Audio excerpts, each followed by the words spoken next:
গর্দান একটা হিন্দু একটা মুসলিম অযোধ্যার একটা গাছে টাঙিয়ে দিল। নির্মম নিষ্ঠুর ভাবে কম্পন করতে করতে দুজনের জীবনের প্রদীপ নিভিয়ে গেল। মরে গেছে, জীবনে তারা মিল ছিল, মৃত্যুতেও তারা মিল, দুজনে একসঙ্গে ঝুলছে। ইংরেজরা ঝুলিয়ে রেখে দিল। যারা আমাদের এগনেস্টে মুভমেন্ট করবে, এই চরম শাস্তির কথাটা মনে করবে। হিন্দু মুসলমান এক কাছে হবে না। এই ঘটনা ঘটানোর পর হিন্দু মুসলমানের সংস্কৃতি ভাঙা যায়নি। তারপরে হিন্দু মুসলমানের মিলনের অনেক কাহিনী একটা বলি।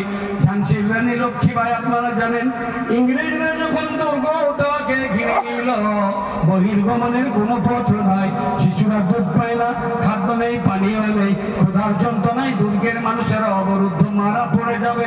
ঝাঁসির রানী লক্ষ্মীবাই একজন হিন্দু রানী, তার কমান্ডার ইন চিফ, তার নাম ছিল বীর বকশিশ আলী, একজন মুসলমান। বললে বকশি, এইভাবে কি অবরুদ্ধ থেকে মারা যাব? একটা বহির্গমনের পথ তৈরি করো। বলে রানী কিভাবে বহির্গমনের পথ তৈরি করব? বলে ওরে দুর্গের একটা দরজায় কামান দিয়ে দে, দুর্গের দরজা ভেঙে যাবে, আমরা বহির্গমন করব, বাইরে চলে যাব।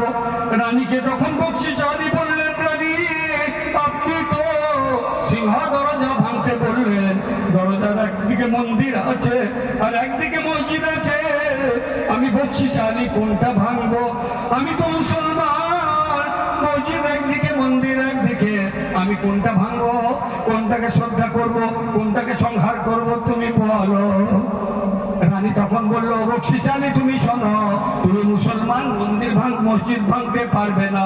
আমি রানী, হিন্দু রানী বলছি, তু মন্দির কো তোড় দো, মসজিদ কো রহনে দো।